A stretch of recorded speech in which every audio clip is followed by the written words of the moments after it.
Welcome back. In the previous video, we talked about the importance of keeping design simple.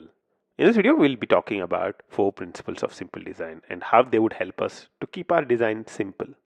One of the important things with Agile is the recognition of the fact that requirements change. So your aim with most of the Agile projects is to meet your today's requirements with clean code, with easily understandable code, and go for complex design only when simple design does not solve the problem. So it's always important to start simple, and when your requirements get complex, then you can start using more complex patterns. So the most important part is things change.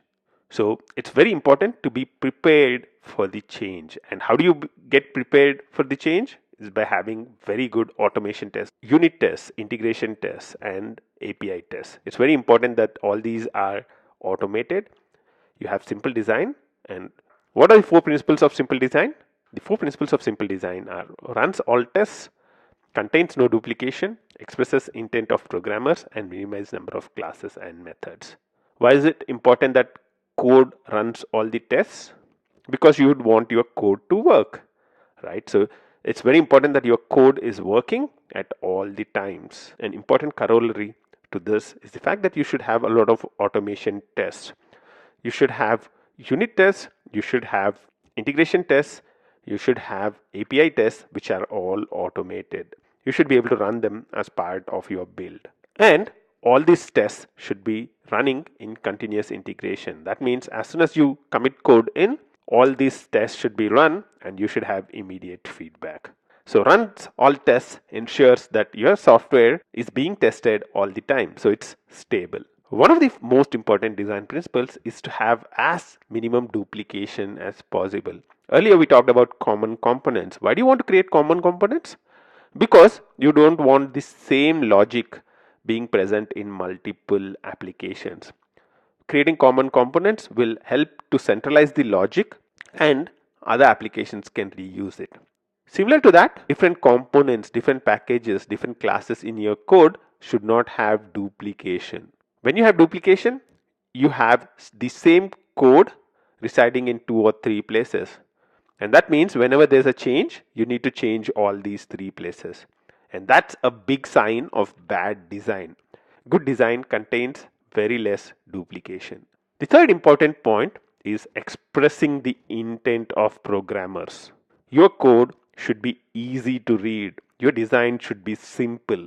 Anybody who looks at your code should be able to understand what it's trying to do.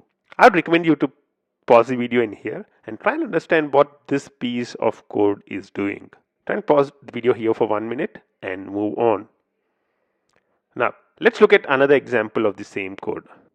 Pause the video in here and look at what it's trying to do for 30 seconds. This code is actually a result of applying the 4 principles of simple design to this code. The first objective was to make the code more understandable. How do you make the code more understandable? Is by giving good variable names. Is by creating methods with very good names.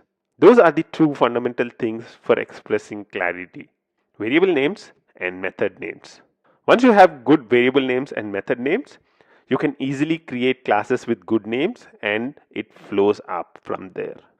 Express intent of programmers is also called clarity of code.